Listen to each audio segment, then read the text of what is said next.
Madame, Monsieur, bonsoir, bienvenue dans Vision. Ce soir, nous explorons une avancée majeure pour le secteur financier en Algérie, l'introduction en bourse de la Banque de développement local, la BDL, avec 30% de son capital désormais ouvert à l'investissement. Cette opération marque un tournant stratégique dans la modernisation du paysage bancaire et boursier du pays. Quelles en sont les implications, les opportunités et les défis? Pour en parler, nous avons le plaisir de recevoir sur le plateau de Vision le directeur général adjoint de la BDL, acteur clé de cette transformation. Nabil Toumi, bonsoir, merci d'être avec nous. Bonsoir madame, merci pour l'invitation et bonsoir à l'ensemble du téléspectateurs. Merci de l'avoir accepté. J'ai le plaisir d'accueillir également Mohamed Achir, docteur Mohamed Achir. Vous êtes notre consultant à Canal Algérie, expert économique. Bonsoir monsieur Achir, merci d'être parmi nous ce soir. Bonsoir, c'est moi qui vous remercie.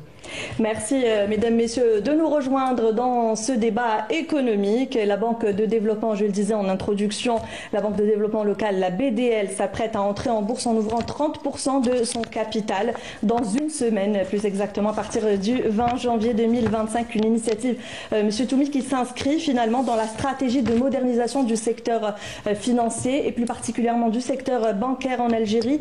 Quelle est concrètement la vision de la BDL derrière cette introduction en bourse, monsieur Toumi, et comment cela contribue-t-il justement à la modernisation du secteur bancaire du pays? Très bien. La BDL, le projet d'introduction de la BDL en bourse répond à différents objectifs. Il y a d'abord les objectifs de la BDL en tant que banque, en tant qu'entreprise financière. Donc la BDL a un projet d'entreprise. Il a principalement comme objectif donc d'augmenter ou de consolider ses capacités de financement. Donc on augmente notre capital d'un niveau de 103 milliards 200 millions de dinars à un niveau de 147 milliards 400 millions de dinars. Cela permettra à la BDL de lever beaucoup plus de dépôts, c'est-à-dire et de transformer ces dépôts en crédit. Donc oui. Vous pouvez voir dans le business plan de la banque, donc proposé dans la notice d'information, nous aspirons à pratiquement doubler notre portefeuille d'engagement. On est actuellement à quelque chose de 1200 milliards de dinars donc de crédit et à l'horizon 2029 donc on projette d'arriver à un peu plus de 2000 milliards de crédit à l'économie.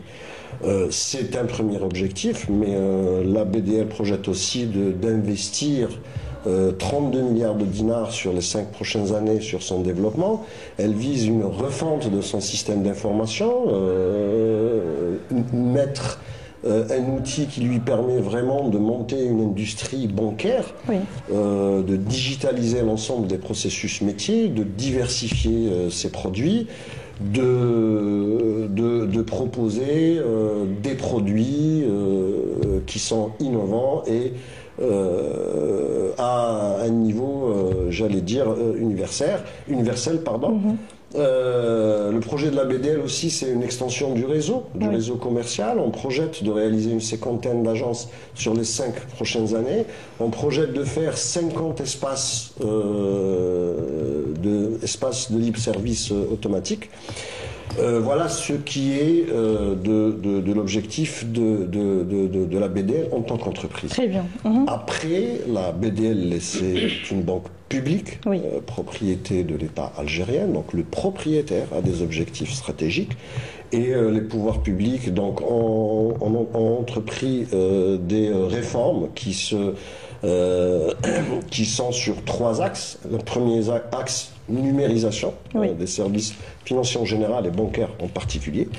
Un second axe qui touche au développement du marché financier et un dernier axe qui touche à la réforme de la gouvernance bancaire. Oui. Donc l'opération, au fait, elle répond à ces 3 objectifs de digitalisation, mais de dynamisation du secteur de la bourse dans tous les pays du monde, ce sont les grandes entreprises qui constituent les locomotives de l'activité. Vous parlez de numérisation, Monsieur Toumi. Est-ce que ça pourrait en quelque sorte garantir la transparence et quels sont justement les mécanismes qui ont été mis en place pour garantir la transparence et la confiance surtout des investisseurs dans cette opération? Très bien, je termine juste oui, s'il bien vous plaît. sûr. Donc je disais, l'un des objectifs c'est la dynamisation de la bourse et c'est très important, la bourse se dynamise en introduisant de grandes entreprises de confiance telles que les banques. C'est la seconde opération. La bourse, avant l'introduction du confrère CPA, était la capitalisation boursière, c'est-à-dire la valeur de l'ensemble des entreprises qui sont cotées en bourse était moins de 70 millions de dollars. Avec l'introduction du CPA, la capitalisation boursière a atteint les 4 milliards de dollars. Avec l'introduction de la BDL, nous allons dépasser les 5,5 milliards de dollars. Donc c'est très important comme évolution. Le dernier point qui est très important, c'est la réforme de la gouvernance. Ça veut dire quoi? Ouvrir 30%. 30%, c'est le tiers. C'est plus de 25%. 25%, c'est la minorité de blocage dans une entreprise. Quand vous détenez plus de 25%, vous pouvez stopper les actions de l'entreprise. Donc vous pouvez peser sur la politique de l'entreprise et donc d'une banque, que ce soit sa politique de financement ou autre. Donc c'est un gage de transformation réelle, de transparence, et là on parle de transparence, donc décidé par le pouvoir public. Si je reviens à la numérisation, la numérisation, on est en 2025, tous les services, il faut s'arrimer, la banque en 2025, on ne la fait plus avec du papier, et bien sûr, si vous parlez de transparence, numérisation vous permet de figer les critères de sélection, d'octroi, ce que vous voulez. Hein. Les gens pensent banque-crédit. Donc vous pouvez maîtriser parfaitement les critères d'accès au crédit, le délai de traitement des dossiers, les produits proposés par rapport aux besoins. Voilà ce que permet la numérisation. Et je rappelle, c'est le cheval de bataille du président de la République depuis son arrivée au pouvoir. Hein. La numérisation des services financiers plus particulièrement. Monsieur Achir, j'aimerais votre avis justement. C'est la deuxième banque publique qui entre en bourse. Avec l'ouverture du capital justement des entreprises publiques, Monsieur Achir, telles que la BDL ou le CPA, est-ce que vous pensez qu'on peut réellement considérer que c'est des catalyseurs pour une économie plus compétitive, Monsieur Achir? Sans aucun doute. Surtout que c'est des banques très importantes d'abord, le CPA et maintenant la BDL. Donc ça va créer effectivement une certaine dynamique dans le marché financier, la bourse d'Alger. Et ça donne également un très bon signal, un signal positif pour le reste des entreprises, que ce soit publiques ou privées. Parce que actuellement, nous avons besoin quand même d'élargir et d'avoir la profondeur au niveau de la bourse d'Alger. Tout à fait. Et là, justement, les pouvoirs publics, en l'occurrence le président de la République, il a quand même, disons, il a accéléré ce processus en demandant à certaines banques, comme le CPA et la banque BDL, de s'introduire en bourse. C'est vrai que cela a été bien expliqué par M. Toumi. Et on le remercie pour sa méthode didactique aussi, d'explication. On a besoin de ça pour réussir la première opération du marché primaire. Il a en face de lui un pédagogue aussi, donc ça va faire exposer ce soir. Donc il a bien expliqué en fait le business plan et les objectifs stratégiques, mais aussi opérationnels de cette augmentation du capital. Parce que ce n'est pas une ouverture, c'est carrément une augmentation du capital. Donc maintenant, l'Algérie a besoin justement d'un marché financier dynamique. Et comme nous avons quand même des banques, nous avons aussi des entreprises publiques qui sont très performantes, tout à fait, qui sont capables de s'introduire en bourse. Et ça peut créer après, disons, un effet d'entraînement pour d'autres entreprises. Et cette dynamique-là va créer même une confiance à la fois pour les investisseurs au capital, les investisseurs institutionnels d'abord, qui vont diversifier leurs opérations d'investissement, mais aussi pour les personnes physiques, pour s'adresser au marché boursier afin de chercher des meilleures rémunérations. Mais aussi, ça va inciter les entreprises privées priver surtout la petite et moyenne entreprise, d'autant plus qu'il y a une réforme de la banque, plutôt de la bourse d'Alger, qui permet quand même un compartiment pour cette catégorie. Donc ça s'introduit en quelque sorte dans toute... Ça ouvre la voie, ça ouvre des portes aux entreprises publiques et privées. Voilà. Et surtout que c'est un peu, on peut dire que ces champions, en disant dans le sens commun, ont cassé la baraque, c'est-à-dire c'est une première production. Donc ça, parce que aujourd'hui, sur le plan déjà disons sur le plan macroéconomique, c'est-à-dire macro-financier, nous avons besoin incontestablement de dynamiser le marché financier. Il ne faut pas que l'économie algérienne soit entièrement financée par les banques.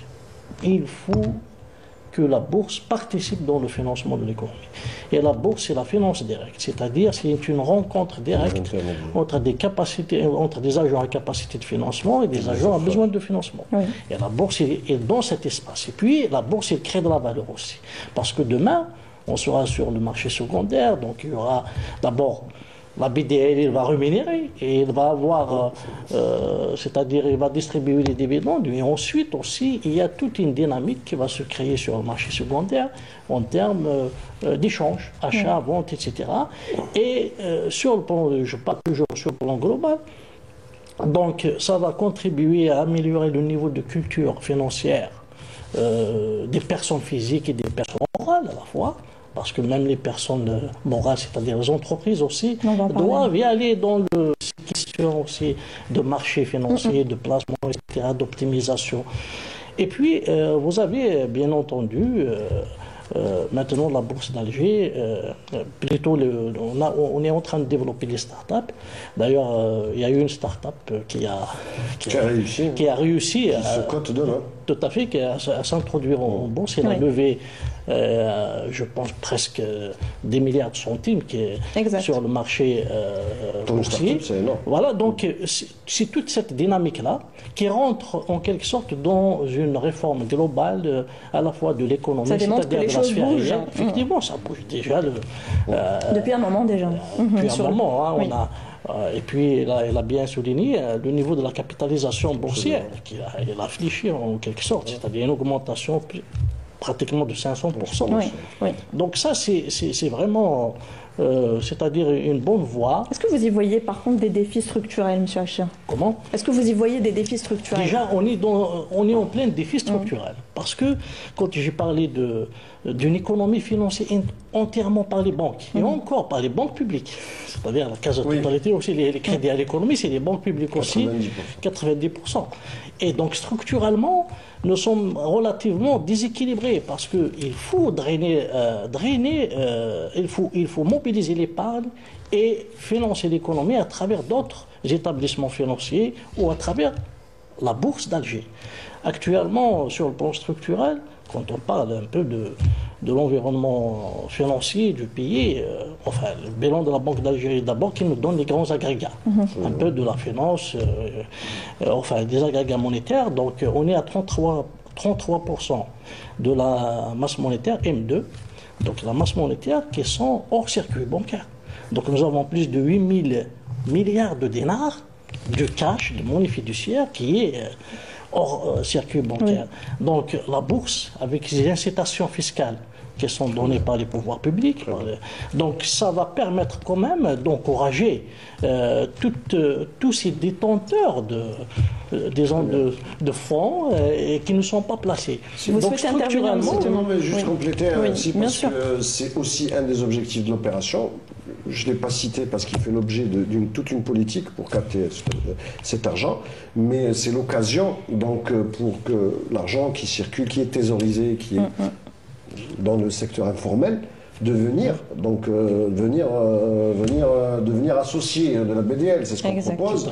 On ne demande pas aux gens de l'origine de l'argent. Ils sont défiscalisés. Il y a une exonération sur les dividendes pendant 5 ans et sur la plus-value de vente. C'est-à-dire, si quelqu'un veut sortir, revendre ses actions au bout de 3 ans, il est défiscalisé par rapport à la plus-value de vente. C'est une occasion d'intégrer l'économie formelle et c'est un des moyens donc mis en place par les pouvoirs publics. Donc encore un avantage. Oui. Voilà. Monsieur Hachir m'a tendu une perche comme d'habitude. Monsieur Toumi, il a parlé des personnes morales. J'aurais une question par rapport à ça, parce que la BDL a annoncé une répartition des actions en 3 segments, n'est-ce pas? Donc personnes physiques, personnes morales et investisseurs professionnels, n'est-ce pas, Monsieur Toumi? Quelle est la stratégie qui sous-entend ce choix? Alors, le choix principal donc, et le segment principal donc, dans cette opération sont les personnes physiques. Oui. 40% donc des actions. On propose 44 millions, 200 000. J'allais dire c'est énorme quand même. Oui, c'est énorme pour lever 61 milliards 880 millions de dinars. Donc on les propose principalement au public de particuliers. D'accord. Et dans 40% qui représentent personnes physiques, 17 680 000 actions. C'est la cible principale parce que nous voulons déjà la BDL dans son ADN, c'est une banque de détail, donc du particulier et de la PME-PMI. Oui. D'accord. Donc nous, le tissu industriel, la fierté de la BDL, c'est que nous, quand on rentre dans une supérette, les producteurs sont nos clients. C'est une fierté. Voilà. Donc nous, c'est la PME-PMI et le particulier. Donc nous visons principalement ce segment.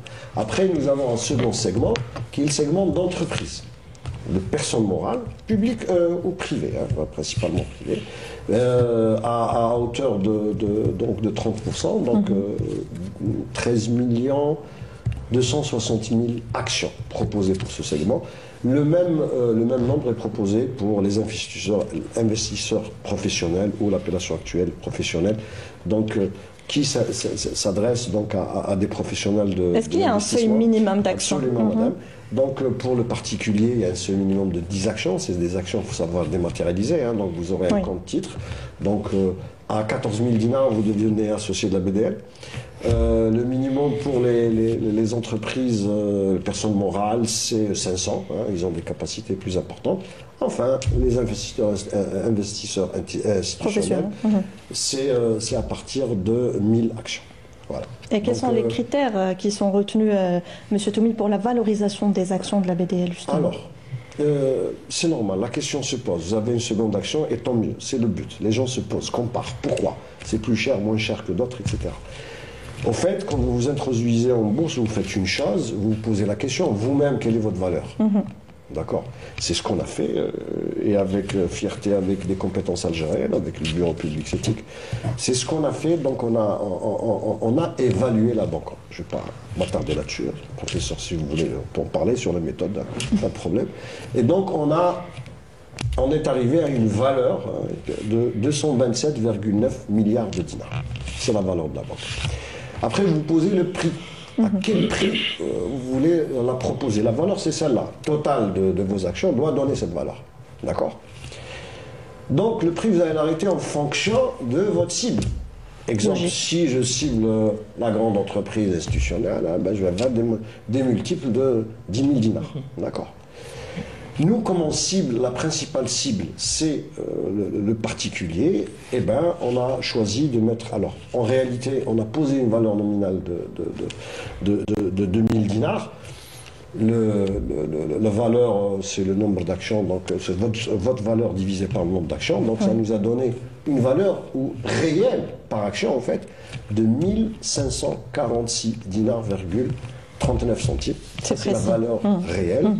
Le propriétaire, là c'est une décision souveraine du Conseil de participation de l'État, donc c'est le propriétaire, a décidé de faire une décote de 10%, c'est-à-dire de proposer l'action à 1400 dinars. Donc l'acquéreur ou le souscripteur... Donc l'action est à 1400 dinars. Avec donc une décote, déjà quand vous l'achetez, sa valeur réelle, il y a un rabais, il y a vous voulez, en d'autres termes, donc de 10%, donc on la propose à 1400 dinars. D'autres avantages, bien sûr. Le premier avantage, c'est que on veut adhésion de public, donc nos souscripteurs vont acquérir l'action en 2025, Oui. mais nous allons distribuer les bénéfices 2024. Ces actions vont ouvrir un dividende de l'exercice 2024 qu'on va distribuer bientôt, au mois de juin. Voilà. Nous proposons une rentabilité. Alors la rentabilité moyenne sera de 13%. La rentabilité, je contrôle monsieur le professeur, c'est deux aspects, c'est le dividende distribué, mais non distribué aussi. Donc c'est ce que produit comme résultat l'entreprise. Et là, on parle de taux de la première année de 5,9 pour donc 2025, et on arrivera en termes de bénéfices distribuables à un taux supérieur à 7, mais la rentabilité globale, donc la moyenne des 5 années, est de 13%. C'est un investissement sûr, rémunérateur, donc sur du moyen et long terme. Ce type de titres, on les détient à long terme, c'est vraiment des titres de placement. Le dividende est exonéré d'impôts. Oui. D'accord. Je le disais, c'est pour ça que c'est une important. occasion. C'est incitatif. Incitatif de rejoindre le cercle officiel, d'accord. Et les plus-values de vente sont exonérées d'impôts également. Je vous avais dit que l'émission se transformerait en exposé. C'était très précis, monsieur Toubé. Merci beaucoup. Sur la valorisation, monsieur Achira, quelle analyse faites-vous justement de la méthodologie de valorisation de la BDL dans un marché boursier encore peu liquide comme celui d'Alger? Oui, je pense, la méthode de valorisation, elle a été expliquée. Donc, votre analyse? Je pense que même les cabinets qui ont été choisis sont de renommée internationale. Donc, il y a en tout cas même les méthodes d'évaluation, que ce soit patrimoniales, cash flow, actualisées, elles sont universelles. Donc, on n'invente pas dans les méthodologies d'évaluation. Et déjà, l'acquis, c'est que nous avons produit les états financiers et les comptes dans toute la transparence, et que tous ces états financiers seront communiqués au large public. Absolument. Voilà un acquis fondamental dans l'introduction en bourse, c'est la transparence. Exact. C'est quand une entreprise devient en vert, c'est-à-dire elle est transparente, et puis, non, pas pour cette année, seulement pour l'introduction. Ils sont obligés de communiquer périodiquement sur l'évolution des comptes chaque 3 mois, sur l'évolution. La fiche de chiffre. Oui. Et c'est ce que le citoyen demande finalement. Tout transparent. Oui, c'est ce qu'on appelle les états financiers périodiques. Donc, et ça, donc, ça va améliorer davantage la gouvernance de cette entreprise financière qui est la banque. Ça, c'est important. Et puis, maintenant, en tout cas, la banque comme la BDL, comme toutes les banques, surtout publiques, ils ont un grand potentiel. Ils ont des parts de marché très importantes, que ce soit à l'épargne, que ce soit au crédit. Donc, en quelque sorte, c'est une valorisation déjà du fait que ces banques-là ont décidé de s'introduire en bourse. C'est-à-dire cette décision en elle-même est une valorisation. Absolument. Donc, parce que ça transforme un peu, en quelque sorte, la démarche, ça transforme la politique de l'entreprise, et ça donne quand même un cachet de modernité, de management de cette entreprise. Et le défi maintenant, si on reste toujours dans la valorisation, donc le défi maintenant, comment perpétuer cette valorisation. Absolument. Donc on démarre à 1400 dinars l'action, alors il faut espérer que demain, cette action monte, et que aussi les souscripteurs, même sur le marché secondaire, les opérations d'achat et de vente, donc montent toujours de valeur. Donc, cette création de valeur à travers la liquidité du marché boursier.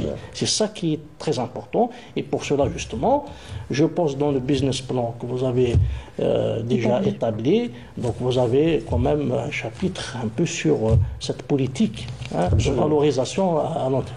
Donc la première, merci de prendre la perche. C'est ce qu'on fait.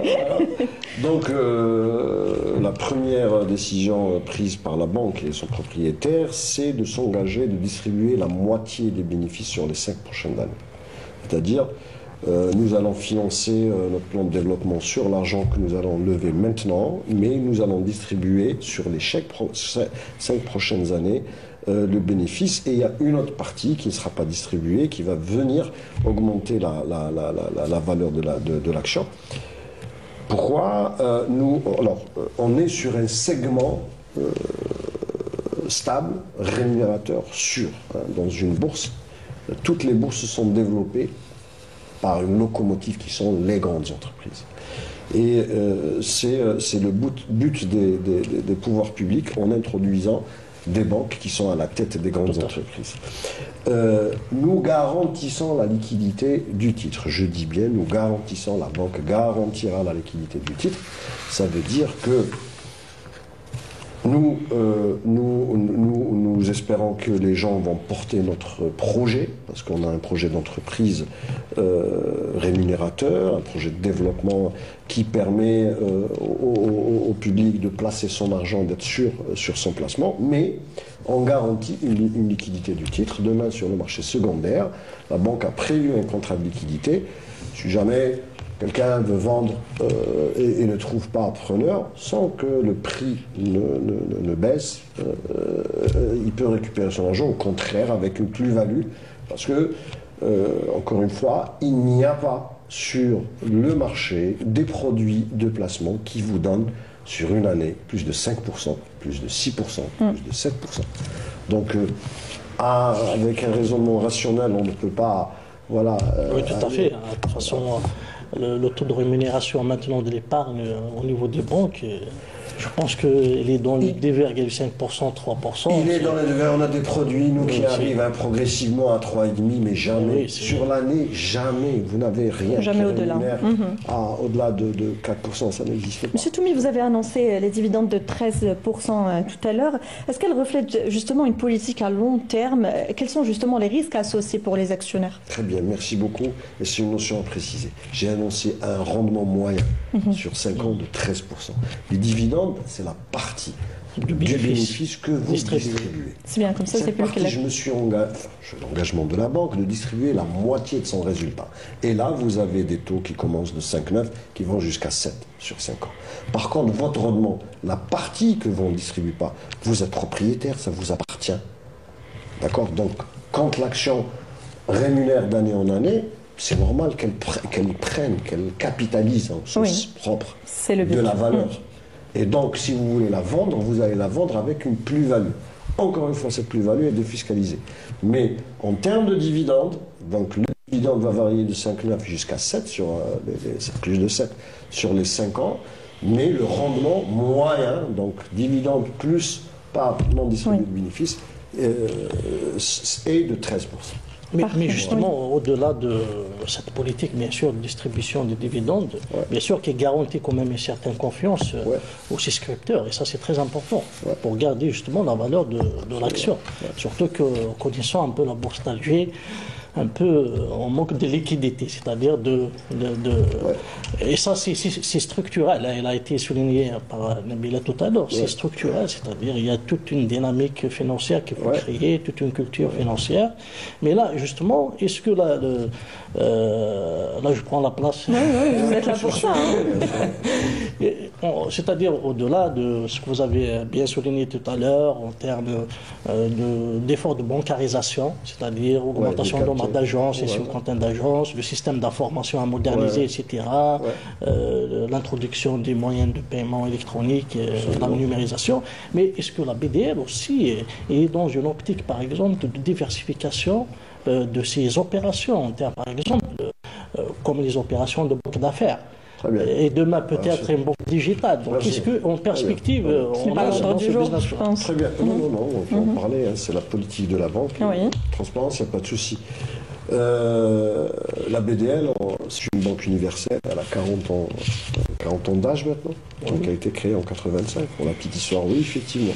On était, comme tout pays, dans une économie centralisée. Donc, il y avait une spécialisation des banques. Et la BDL, c'était la banque des entreprises locales. Tout à fait. C'est pour ça qu'on s'appelle Banque de développement local. Depuis, on s'est transformé, on a une banque universelle. Dans 40 ans, même. L'ensemble des activités d'une banque universelle. La banque universelle, elle est habilitée, elle est définie par la loi monétaire et bancaire. Donc, on reçoit des dépôts, on donne des crédits aux entreprises sur l'exploitation et l'investissement. On donne des crédits aux particuliers sur la consommation, sur l'immobilier, on finance le commerce extérieur, on offre des produits connexes au compte, c'est-à-dire les moyens de paiement, etc. Donc on fait tout ça directement. On a des activités que nous faisons à travers des filiales. On fait du leasing. On a une société de leasing, partenariat avec confrère BNA, 50%. On a choisi. Et le capital d'investissement, par exemple. Le capital d'investissement, on est pionnier. On a une société, c'est filiale de la BDL, donc on est plus 50%. On a créé bien avant tout le monde, c'est la Finalep. On finance par le haut du bilan, on prend des participations dans des entreprises. Je l'ai dit, la BDL dans son ADN, c'est la PME-PMI. Nous avons actuellement de grands clients qui commencent très petits chez nous, tout petits. C'est notre fierté. On a de très grands noms. L'agroalimentaire, c'est chez nous. Donc j'y arrive par rapport à votre question par rapport à la banque digitale. Nous avons tout un programme pour une transformation digitale.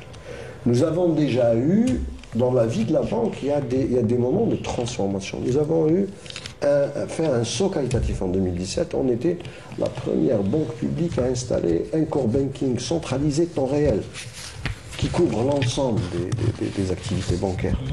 C'est pas un petit petite réalisation. Bien sûr. Nous aspirons maintenant à une refonte totale. Vous imaginez, vous venez 6 ans, 7 ans après, vous allez refaire, oui, parce que vous avez d'autres ambitions. Donc une refonte totale du système d'information et on prend un outil pour digitaliser l'ensemble des processus bancaires. On ne fait pas du crédit en 2025 comme on le faisait avant. Les critères d'accès ne sont plus traités de la même manière. Les canaux de distribution ne sont plus les mêmes. Banque digitale, maintenant, ça a un sens juridique. La Banque d'Algérie a défini ce que c'est qu'une banque digitale, même pour utiliser cette appellation, il y a des conditions. À ce jour, on n'a pas défini de faire une filiale. C'est pas exclure, peut-être. Mais en tous les cas, en termes de numérisation, c'est un programme très riche. Mais par contre, dans le projet, vous l'avez dans la notice, nous prévoyons de faire une banque à l'étranger, en Chine. Oui, l'internationalisation, c'est très important. Donc, pourquoi? Parce qu'on est la banque, encore une fois, de la PMI. Vous savez très bien que le monde s'équipe en Chine. Bien sûr, même dans l'importation aussi, c'est important. On va parler infrastructure, si vous le voulez bien, car j'aimerais votre avis. Est-ce que vous pensez qu'aujourd'hui, des infrastructures nécessaires pour garantir une gestion efficace de cette opération? Oui, je pense qu'à l'état actuel, la Bourse d'Alger est en train déjà de préparer toute une réforme, je pense, pour répondre justement aux besoins des entreprises, ou plutôt pour, c'est-à-dire rendre la cotation plus accessible. Donc il y a eu déjà un effort par rapport d'ailleurs à la création des compartiments pour les startups, PME, etc., grandes entreprises.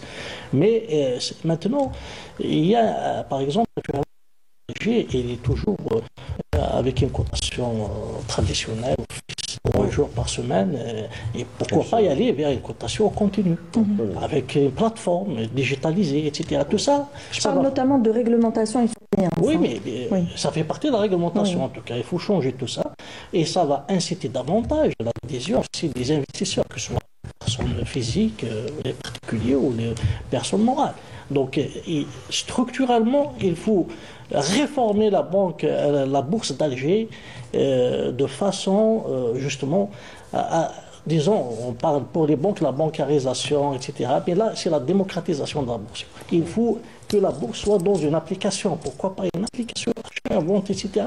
Et puis, il y a le rôle aussi des banques qui sont au niveau de la bourse. C'est des intermédiaires. Donc, vous êtes aussi. Donc, il faut qu'ils jouent un rôle aussi actif. Là-dessus, c'est une première. Je l'ai dit, nous mettrons à disposition à partir du 20. Donc une plateforme, c'est une plateforme web pour pouvoir acquérir, pour les particuliers, clients de la BDL, acquérir directement nos actions via Internet. Tout à fait. Oui, c'est une bonne chose. Et on va embarquer par la suite une application de trading. Voilà. C'est-à-dire vous pourrez avoir ce que je voulais dire. Portable les cours de. Ben oui, on commence par nous. Les cours, oui. Après, vous parliez c'est une opération encore une fois visée par à juste titre par les pouvoirs publics, les plus hautes autorités. Une réforme structurelle. On a une économie d'endettement. Dans toutes les économies, il y a un segment. Donc financement classique, intermédiaire, donc l'économie d'endettement. historiquement, les banques qui allouent la ressource, la transforment donc de dépôt en crédit. Et il y a le marché financier, donc des intermédiaires, qui peuvent être structurés. Et encore une fois, la locomotive, c'est les grandes entreprises. Et il faut beaucoup de titres. Et l'occasion, il faut que les entreprises, l'autorité, qui pour donner un bon signal pour... elles peuvent lever de manière des intermédiaires, vous le décriviez très bien, donc c'est un lieu où les demandeurs et offreurs de capitaux se rencontrent avec un contrôle bien sûr de la conscience, donc du régulateur, et qui leur permet de lever des fonds directement sans passer par une intermédiation. Et c'est nécessaire pour notre économie, c'est un aspect structurel, c'est une réforme qu'il faut réussir. Voilà. Oui, surtout actuellement, on a un niveau aussi de liquidité, c'est-à-dire hors circuit bancaire. Hein, je parle Il insiste sur le hors circuit bancaire. C'est important. C'est important, c'est vrai. Il y a des mesures dans la loi de finances un peu qui encouragent un peu la traçabilité des transactions. Mais c'est très important. Quand on a plus de 8 000 milliards de dinars, de la masse monétaire, M2, qui est hors banque. Qui est hors circuit. Alors ça, c'est un manque à gagner pour l'économie, parce que ça devait être l'argent que c'est-à-dire l'épargne des banques aussi pour financer l'économie, ou qui va être placé en titre de participation, comme des actions. Pourquoi pas aussi en obligation. Il y a des entreprises aussi qui font des appels à l'épargne à travers les titres de créance. Donc c'est très très important, mais en tout cas je pense que la dynamique elle est déjà en marche. Donc je pense qu'il y a des choses qui sont très importantes, mais on ne doit pas aussi pointer de doigt seulement la bourse d'Alger, parce que la bourse d'Alger aussi, elle est là comme une place financière, etc. C'est vrai qu'il doit faire un effort de modernisation, etc., de communication aussi, et font, en tout cas, ils font un travail formidable. Mais pour un peu ne pas accabler la bourse d'Alger, donc on a aussi la sphère réelle. Il faut dire les choses. En tout cas, même les banques, ils ont ce problème avec une partie de la sphère réelle qui n'est pas... je ne dirais pas qu'il n'est pas transparente, mais qui n'est pas répertoriée, qui n'est pas tracée. Donc il y a toute une culture de la traçabilité. Les entreprises, on a l'informel. Quand on parle de l'informel, donc combien d'entreprises qui sont dans l'informel? Mais c'est vrai qu'on parle un peu, il y a l'entreprise familiale, bon, mais non, il y a des entreprises familiales, mais qui sont devenues des multinationales à travers justement la bourse. Donc c'est vrai, il n'y a pas que la bourse, mais il y a aussi des réformes structurelles de notre économie qui vont toucher à la gouvernance de l'entreprise. D'abord pour le secteur public économique, nous avons des champions actuellement dans le secteur public économique. Des grandes entreprises et qui ont des résultats extraordinaires. Elles doivent passer aussi à la bourse. C'est tout le mal qu'on souhaite à notre économie en tout cas. Et le privé également, l'entreprise privée aussi, on a des grandes entreprises privées qui doivent y aller à la bourse. Ils doivent y aller, bon. D'abord, normalement, sur le plan rationnel, normalement, ils ont tout intérêt de lever des capitaux en bourse. L'exemple du CPA et de la BDL va peut-être ouvrir cette porte et rassurer plutôt les entreprises privées. C'est ce qui a été visé par les pouvoirs publics, c'est-à-dire faire un peu l'exemple de ces grands, je pense même Jay-Z ensuite. Les grandes entreprises. Si on devait revenir à l'action, M. Toumé, est-ce que vous avez prévu des mesures spécifiques pour limiter les risques de volatilité justement des actions lors des premières semaines de cotation? Merci. La loi, on ne peut pas influencer de manière artificielle le prix, la bourse par excellence. Le gage de transparence, c'est que vous soumettez à la sanction de l'appréciateur libre, public, c'est ça en fait. Et vous devez produire de l'information régulièrement et vous soumettez à cette sanction. Mais une introduction s'accompagne par des mesures. Et la loi permet deux choses. Permet d'avoir un contrat de liquidité. C'est ce que nous allons mettre. C'est de prendre un intermédiaire, de faire un contrat avec lui pour assurer la liquidité du titre pour ceux qui voudront éventuellement céder ce cirque sur une année, pas plus. La loi prévoit plus. Et elle prévoit, le Code de commerce, articles 715 et 715 bis, prévoit qu'une entreprise, qui a les moyens bien sûr, peut elle-même intervenir sur son titre pour le réguler. Donc, concurrence d'un montant arrêté par l'Assemblée générale ordinaire. Donc, les deux dispositifs ont été prévus par la banque. Très bien, merci beaucoup. Monsieur Achir, le rôle des intermédiaires financiers, justement, il a parlé d'intermédiaires. Est-ce qu'il est crucial dans ce processus? Oui, bien sûr, c'est des animateurs du marché. Et ils ont un rôle très important à jouer au niveau de la bourse. Et il y a maintenant, je pense, 6 banques, plus donc 7. Non, alors, 6 banques publiques, Société Générale, SLM et El Baraka, ça fait. Et Invest Market. Voilà, c'est ça. 11 à peu près. Voilà, et le dernier, pardon. Donc, de toute façon, et Tel Market, voilà, Tel Market, oui. Donc, ils doivent jouer ce rôle, justement, d'animation. Maintenant, c'est-à-dire, on a parlé tout à l'heure de. Moi, je parle de leur rôle pour justement mobiliser, sensibiliser les investisseurs. Oui, maintenant, dans cette opération, par exemple, c'est le marché primaire, donc c'est le syndicat quand même. Tous ces banques-là qui vont faire un travail important pour réussir l'opération. Parce que c'est dangereux quand on échoue dans une opération sur le marché primaire. Mais en tout cas, on a toutes, c'est-à-dire, je pense que l'opération va réussir et le CPADG a donné le bon signal. Donc la BDL va le faire aisément, il n'y a pas de souci. Mais il y a un effort à faire, bien sûr, surtout pour, je pense, mobiliser davantage l'épargnant, ou bien l'épargne des particuliers et l'épargne des personnes physiques. Parce que ça, c'est déjà, c'est une culture financière qu'on va, c'est-à-dire encourager, une culture financière contre des Algériens dans toutes les wilayas du pays, donc des fonctionnaires, des ouvriers, je ne sais pas, des retraités ont des actions, des portefeuilles. Cette logique de portefeuille, de dividendes, etc. Donc il faut encourager ça. Et ça va contribuer davantage à l'inclusion financière parce que quand ils vont ouvrir un compte en banque, etc., donc ils ont des opérations tracées, régulières, etc., ça va réduire un peu justement le poids je ne dirais pas de l'exclusion bancaire financière, mais de l'informel, des transactions informelles. Tout à fait. Monsieur Tomé, vous souhaitez prendre la parole? Oui, compléter juste que le syndic d'émission, c'est les banques publiques, donc bien sûr chef de file BDL, BNA, DEA, CPA, Knep Bank, plus Société Générale, donc, et les intermédiaires Tel Market et Invest Market. L'action BDL sera proposée sur un peu plus de 1300 agences bancaires. D'accord, plus les intermédiaires, et bien sûr en ligne pour les clients de la BDL via leur plateforme, à partir du 20 janvier, Inch'Allah. Et avec la carte Zahabia, est-ce qu'on peut acheter? Avec la carte Zahabia, vous êtes client de la BDL, vous pourrez acheter de votre bureau. Je pense que ça va être le premier qui va acheter une action. Vous êtes prêt, monsieur Achir? Il va demain l'acheter. On peut diffuser. Le 20, il sera là, en tout cas. Dites-moi, on parlait de communication tout à l'heure. Comment vous prévoyez justement de sensibiliser le public et les entreprises à l'importance de cette introduction en bourse? Merci. Je sais, on le disait en off tout à l'heure, vous serez en roadshow à partir de demain déjà. Absolument. Donc les équipes à leur tête, notre directeur général, donc la campagne de communication qui est très riche. Il y a une partie avant la vente, une partie pendant. Donc a été lancée en fait avec la conférence de presse de monsieur le directeur général le 7 janvier. Demain, monsieur le directeur général et son staff seront à Oran, le DG sera à Oran avec son staff. Monsieur Lalmas, qu'on salue, qui devait être avec nous d'ailleurs. Voilà, donc je le remplace. Mais avec plaisir, c'est un plaisir de vous avoir. Merci. Et donc sera à Oran et à Mostaganem. Donc c'est les premières stations.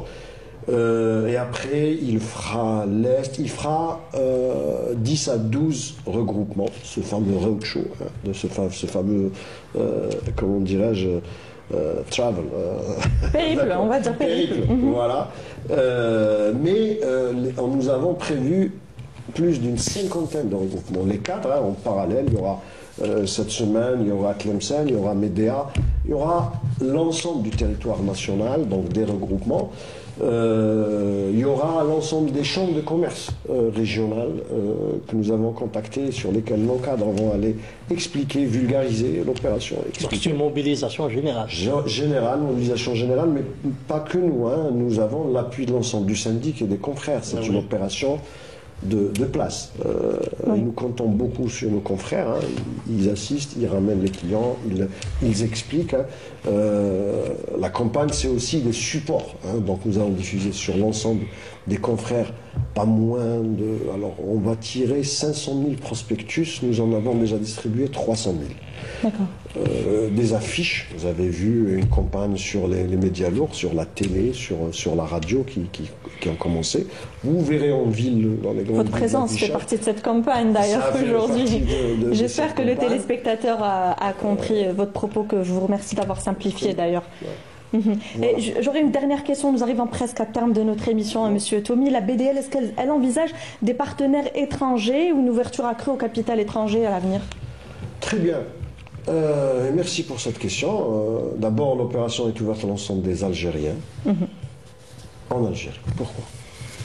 Parce qu'il est interdit, la loi monétaire et bancaire, il est interdit de vendre des actions d'une banque à l'étranger. D'accord. Donc ça, c'est interdit. Donc, est-ce qu'il y a une partie pour les travailleurs de la BDL? Bien sûr. Mais l'incitation est différente. C'est le conseil d'administration qui donne une prime pour encourager. Mais il y a une partie réservée dans l'ensemble du segment particulier. Mais l'opération est ouverte pour des nationaux, elle n'est pas ouverte pour des étrangers. Et en Algérie, maintenant, le développement à l'international, je vous ai dit que la banque elle a un projet d'une succursale en Chine sur laquelle elle travaille. Voilà, et c'est dans le cadre de l'internationalisation. Voilà, de l'activité de la banque. Monsieur Achir, une dernière question à lui poser peut-être avant qu'il ne parte. Non, c'est pas une question. Très rapidement. Juste par rapport à la gouvernance, c'est-à-dire est-ce que déjà il y a une politique de dividende qui est déjà tracée par la BDL, et voilà, dans le cadre de cette transparence justement, puisque le capital maintenant est ouvert, vous l'avez bien dit qu'il y a une minorité de blocage. Il y aura une minorité de blocage. Donc voilà, avec cette ouverture, voilà. Et comment cette gouvernance et cette, justement, parce que on le dit, hein, c'est-à-dire c'est un peu disons la remarque, c'est-à-dire qu'on faisait généralement pour les entreprises publiques économiques. Il y a relativement un déficit dans la commercialité, c'est-à-dire cet esprit de commercialité et cette agressivité, pas agressif au sens, très rapidement, une agressivité commerciale. Les pouvoirs publics ont déjà entrepris une réforme de la gouvernance des banques à travers la première chose, c'est la séparation du poste du président du conseil d'administration et du DG, c'est une première chose. Les pouvoirs publics ont introduit deux administrateurs indépendants, ils ont fait appel, donc c'est un plus. Maintenant, c'est encore un pas, mais parti plus loin, c'est que les 30% qui vont venir auront à élire leurs propres représentants. D'accord. Il faut des mécanismes, bien sûr, pour ça, mais ils auront leurs propres représentants dans le conseil d'administration, et donc vous aurez un conseil avec des administrateurs qui pourront peser entre indépendants et représentants de la minorité de blocage. Vous aurez un conseil composé de manière à orienter vers ce que doit être une qualité de service, ce que doit être une transparence en termes d'octroi de financement, ce que doit être une transparence en termes de nomination, ce que doit être comme critère de performance visée. Donc on peut y aller vers une approche actionnariale au niveau de la banque. Actionnariale avec des paramètres universels de gouvernance. Voilà. Très bien. Il a répondu à votre question. Monsieur Toumi, je vous laisse le mot de la fin par rapport à cette opération d'entrée en bourse à partir du 20 janvier. Je vous laisse le mot de la fin avant qu'on se quitte. Merci beaucoup, madame. La Banque de développement local ouvre son capital pour le grand public, principalement les personnes morales et les investisseurs institutionnels. On augmente, grâce à vous, on a un projet d'entreprise. Nous voulons nous développer, nous voulons augmenter nos capacités de financement, nous voulons investir sur un réel système pour digitaliser et fonder une réelle industrie bancaire. Venez, devenez nos actionnaires, devenez nos propriétaires À partir du 20, les souscriptions sont ouvertes à partir du 20 janvier sur une période d'1 mois sur l'ensemble du réseau bancaire, plus de 1300 agences, et via une plateforme numérique. Merci beaucoup. Je vous ai convaincu, M. Achir, vous allez... Ah oui, je vais acheter. Hein. J'encourage tout le monde à en acheter comme des actions. Bah, c'est pour l'économie nationale. En tout cas, c'est pas cher, 1400 dinars. 1400, c'est moins cher. Et puis, un minimum de 10, c'est ça? 10. 14 dinars, vous devenez propriétaire. Oui. Ah bah voilà. Ça reste pour avoir cette culture aussi, d'investissement financier. Merci, messieurs, pour ce débat très agréable. Monsieur Mohamed Achir, vous êtes notre consultant Canal Algérie, expert économique. Nabil Poumi, vous êtes directeur général adjoint de la BDL. Je vous souhaite bon courage pour cette opération. Merci à vous, mesdames, messieurs, de nous avoir suivis. Je vous souhaite une excellente soirée sur Canal Algérie.